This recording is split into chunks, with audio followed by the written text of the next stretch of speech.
Bom, outro ponto que gerou confusão também é que eu enviei um roteiro que é específico para a elaboração do plano de negócio impresso, que é esse que eu acabei de demonstrar, e também enviei por e-mail alguns pontos a serem detalhados no workshop que nós vamos realizar na sexta-feira, dia 8.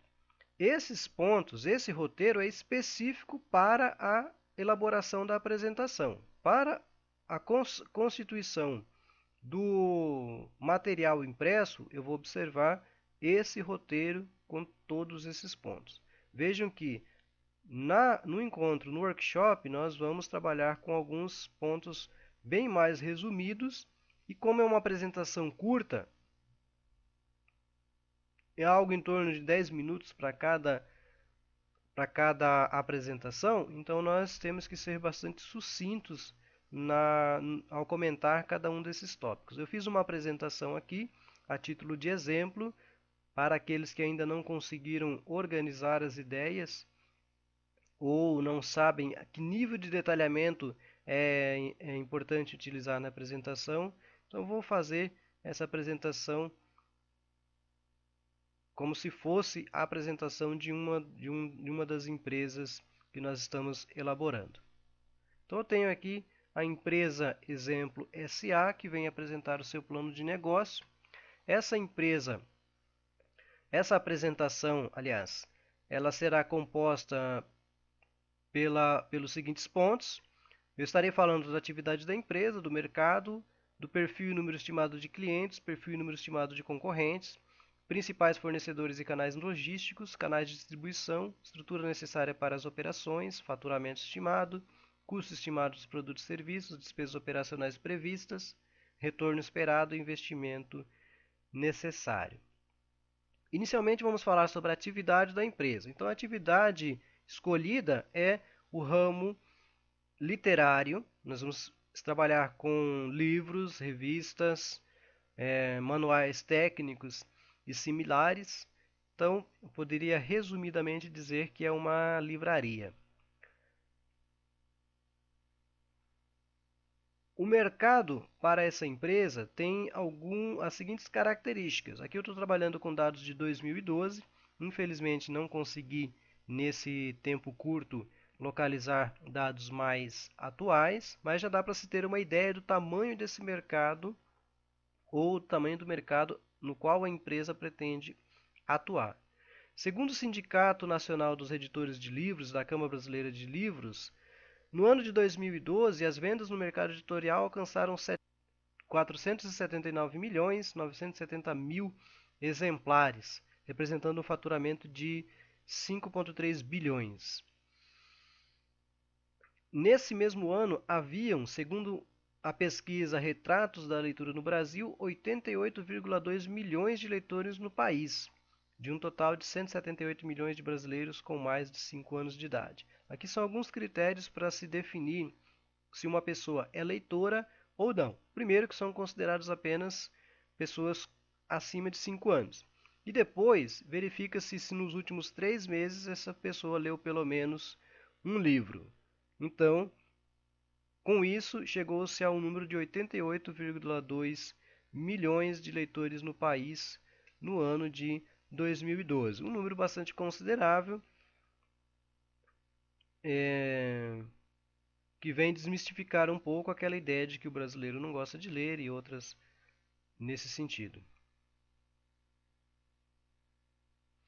Mais alguns dados a respeito dos leitores no Brasil. Do total dos leitores brasileiros, 90 milhões leem revistas, ou seja, 52% dos brasileiros leem revistas. 50% leem livros, 48% leem jornais, 34% livros indicados pela escola, livros didáticos, histórias em quadrinhos, textos na internet, textos de trabalho, livros digitais, audiolivros, livros em braille. Então, essa é a distribuição do que os brasileiros leem, de como os brasileiros utilizam o seu tempo para leitura, quais as preferências de leitura dos brasileiros. Eu quero fazer um destaque apenas para os livros digitais, que é uma novidade, uma tendência no mercado editorial, trazer algumas informações específicas nesse nicho. Então, fazendo uma comparação, eu tenho aqui o desempenho em 2013 relacionado ao faturamento do setor editorial. Em 2011, esse faturamento alcançou 4,8 bilhões, subindo para 5,3 bilhões em 2013. Especificamente no ramo de livros digitais, os e-books, nós tivemos um salto de 3,9 milhões de faturamento em 2012 para 12,7 milhões em 2013. Isso demonstra uma tendência de crescimento. Então, se observar tanto o faturamento nominal geral do setor, quanto o nicho que que representa os livros digitais, eu tenho uma tendência de crescimento. Tá? De acordo com dados da pesquisa de produção e venda do setor editorial, feita pela Fundação Instituto de Pesquisas Econômicas, a FIP, nós temos um faturamento editorial, né, com um salto de 3,8 milhões de 2012 para 2,7 milhões de 2013, o que representa uma mudança também no perfil dos leitores brasileiros. Falando desse perfil, falando do perfil dos clientes, eu tenho outras informações. O Brasil é considerado pela Associação Internacional dos Editores o 9º maior mercado editorial do mundo. Segundo o segmento de livros científicos, técnicos e profissionais, é o que tem o menor volume de exemplares vendidos, representa 7% do total dos exemplares, mas representa 15% das receitas do setor editorial. Bom, uma característica desse negócio será dar uma ênfase especial para as edições científicas, técnicas e profissionais. Por isso que eu faço esse destaque para esse tipo de publicação. Por quê? O objetivo da empresa é atuar com um ramo, com um nicho de mercado específico, que é os acadêmicos, profissionais e outras pessoas que demandam esse tipo de publicação, que tem esse tipo de preferência de leitura. Percebe-se que, por mais que o número de exemplares seja reduzido, a receita ela é representativa. Isso se dá porque, na grande maioria das vezes, os livros técnicos e científicos são mais caros do que outros tipos de publicação. Aqui eu tenho uma distribuição dos leitores de acordo com as regiões do país.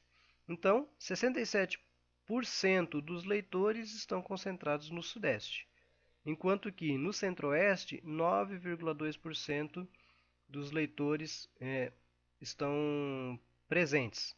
Região Sul, 15,3%, Nordeste, 5,8% e no Norte, 2,4% dos leitores. Então, como era de se esperar, né, o Sudeste tem uma concentração muito grande dos leitores do país.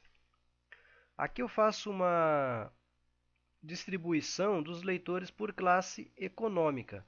Então, a maioria dos leitores, 52%, que representa 46,2 milhões de pessoas, pertencem à classe C, enquanto que 29% pertencem à classe B, 3% pertencem à classe A, né? Percebe-se que quanto mais dinheiro a pessoa tem, menos ela gosta de ler, e 16% pertencem às classes D e E.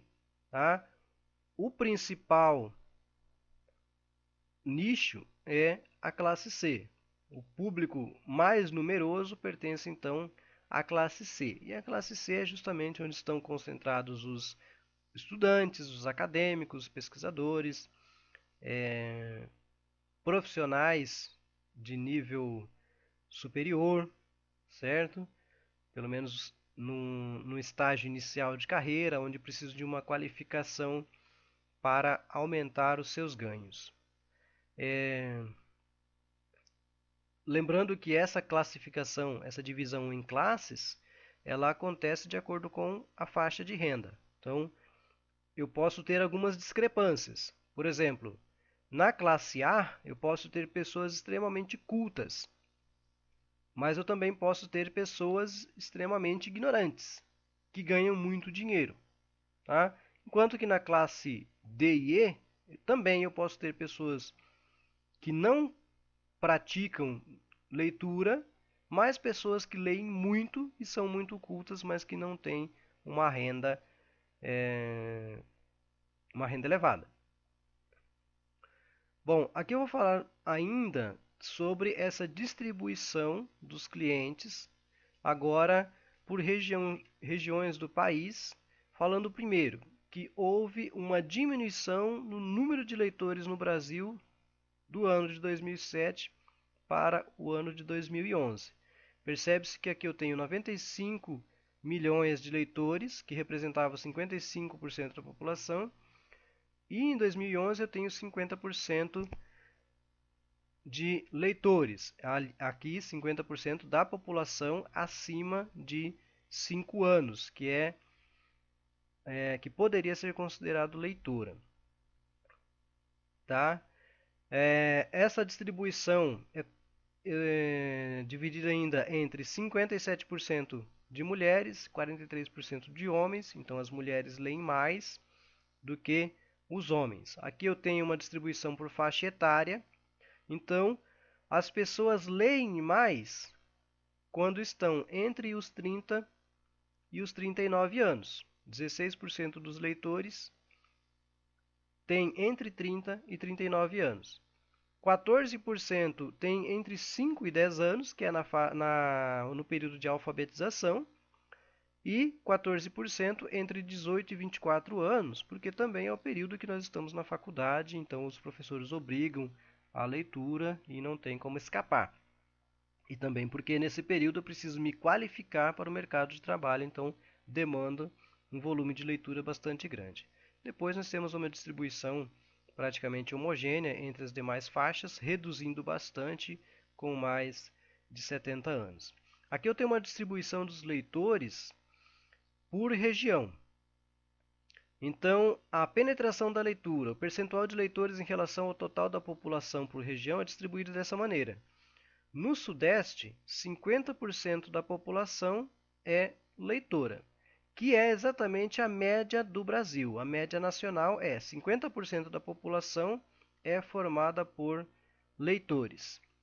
No Centro-Oeste, eu tenho uma situação diferente. 53% é formado por leitores. Então, comparando com as demais regiões, eu tenho maior percentual, maior penetração no Centro-Oeste. Tá? Então, aqui um indicativo de que no Centro-Oeste as pessoas leem um pouco mais do que nas outras regiões, enquanto que no Sul eu tenho apenas 43%. Apenas 43% da população é formada por leitores. Então aqui eu tenho essas duas regiões acima da média, Sudeste na média, e essas duas regiões abaixo da média.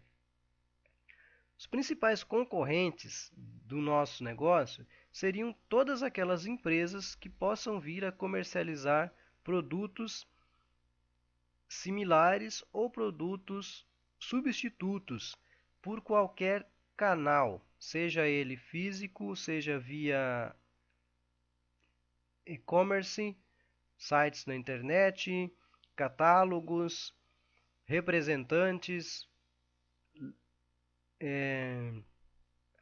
distribuidores, tá? Então, aqui eu cito apenas alguns deles, né? Eu tenho, por exemplo, Livraria Cultura, Saraiva, Nobel, Amazon, Submarino, qualquer empresa que possa vir a comercializar esses produtos na área de abrangência do nosso negócio é considerado um concorrente, tá? Um concorrente potencial ou um concorrente real, aquele que vende produtos similares ou que vende produtos substitutos. Lembrando que nós não vamos restringir o nosso negócio a livros impressos. Então nós precisamos atuar atualmente com livros digitais, com outros produtos que venham a substituir os livros, como por exemplo os audiolivros, audiobooks, equipamentos necessários à leitura, tablets e outros equipamentos, os readbooks, todos os produtos relacionados. Aí posso incluir também CDs, DVDs e outros produtos. Todas as empresas que trabalham nesses nichos de mercado, que comercializam esses produtos, são considerados os nossos concorrentes. Então percebe-se que é um ramo bastante concorrido. Em qualquer localidade eu consigo encontrar muitos concorrentes. Bom, Ponta Porã tem uma característica particular, que é: não existem muitos concorrentes na localidade. Eu praticamente não tenho nenhuma grande livraria ou uma livraria diversificada onde eu consiga obter um livro da Saraiva, obter um livro da, da Atlas, a pronta entrega, tá? Isso, é claro, está relacionado com as preferências dos consumidores locais. Então, se houvesse uma demanda maior, também existiriam com certeza mais empresas atuando nesse ramo. Mas nós estamos passando por um período de adaptação. Então nós temos, primeiro, do lado paraguaio, as universidades que estão atraindo estudantes de todas as regiões do país, do Brasil, certo? E também, claro, do Paraguai. Essa atração de pessoas também faz com que o perfil dos consumidores mude, porque eles precisam de livros, precisam de acesso à cultura, eles estão acostumados com outro nível de cultura, então não se pode falar mais no perfil de cultura baseado apenas na população tradicional pontaporanense ou da região. Eu tenho também dois pontos importantes, que é a instalação de novos polos universitários na cidade. Eu tenho hoje uma universidade estadual, eu tenho as universidades particulares com cursos presenciais, cursos à distância, e eu tenho também a previsão de instalação de uma grande universidade na área de saúde, e também de um polo tecnológico, que são situações que farão com que o perfil, o público demandante de produtos literários, principalmente produtos técnicos, aumente bastante nos próximos 10 anos. Os nossos fornecedores são, então, as editoras, as produtoras de material editorial, tá? Aqui só para citar alguns exemplos, eu teria na editora Atlas, na editora Saraiva, Ridel, Abril, Nossa Cultura, Campos, editora Vozes, enfim, todas as editoras são potenciais fornecedores. A seleção das editoras ela se dará por meio da pesquisa de interesse, né? A pesquisa do perfil do nosso cliente, dos gostos desse cliente, gostos de leitura. Então, se ele estiver demandando, por exemplo, um livro da editora Nossa Cultura, ou alguns títulos da editora Nossa Cultura, nós estaremos fechando uma parceria com essa editora, no sentido de disponibilizar esses títulos para os nossos clientes e assim por diante.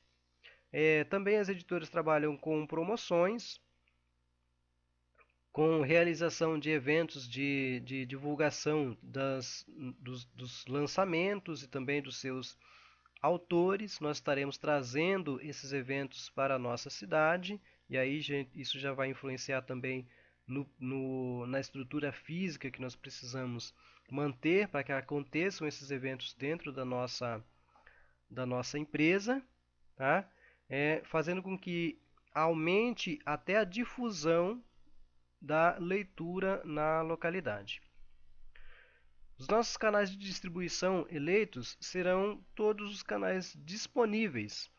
Por exemplo, nós teremos o atendimento físico com uma loja estruturada, mas também nós venderemos por catálogos eletrônicos, fazendo parcerias com instituições como universidades.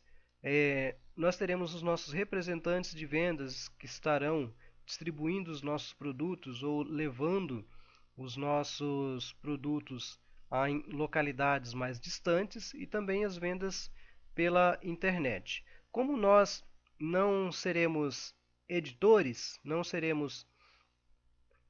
vamos realizar publicações, edições próprias, então o trabalho dos representantes vai ser mais um trabalho de divulgação, né? Um trabalho de reprodução das nossas ofertas, mas não representará uma marca específica.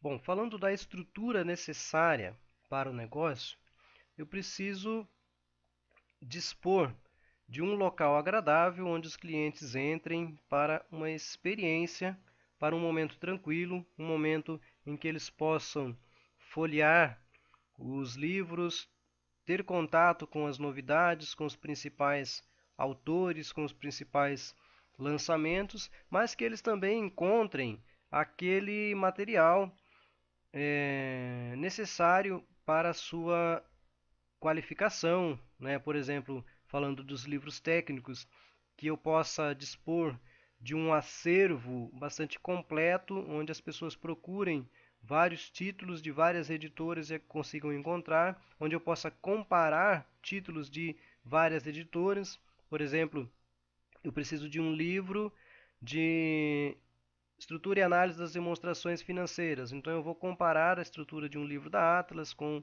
um livro da Saraiva, com um livro da editora Campos, Thomson Learning, e consiga então eleger o melhor título.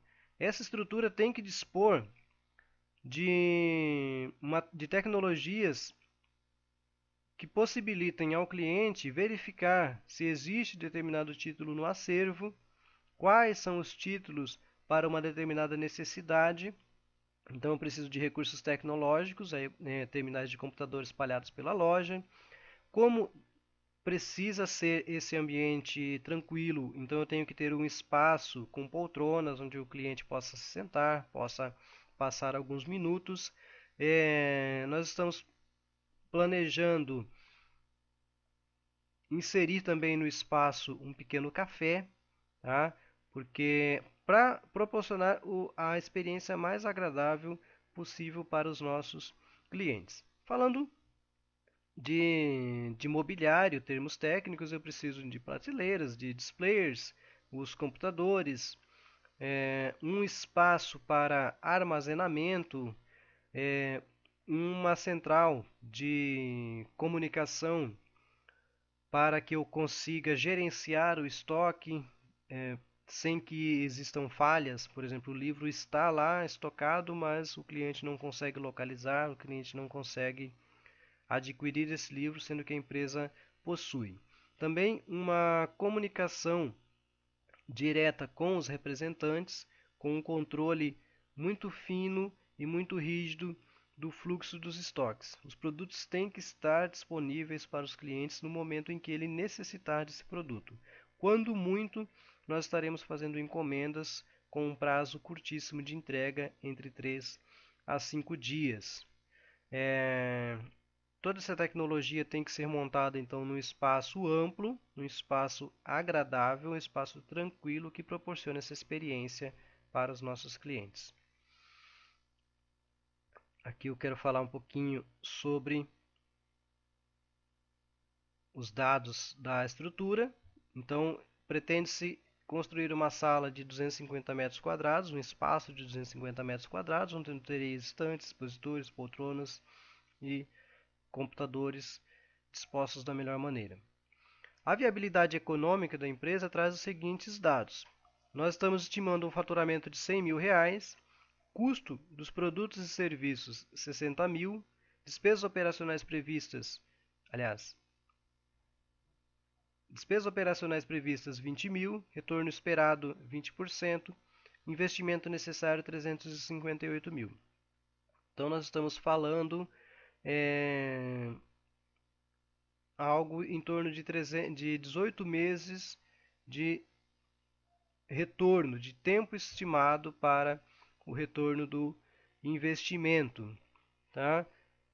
Essa, esse retorno esperado ele é bastante apertado, mas infelizmente o setor ele não é um setor que está passando por um momento de grandes margens. Então nós vamos trabalhar realmente com uma margem bastante apertada, mas essa margem de 20% é considerada aceitável, considerando que eu já tirei todos os custos dos produtos e serviços, todas as despesas operacionais, então esse seria o nosso ganho líquido. E também considerando que a estrutura a ser montada é uma estrutura bastante regular. Então, nós não temos a expectativa de aumentar o investimento no curto prazo. Então, nós manteremos esse volume de investimento, pelo menos a curto e médio prazo.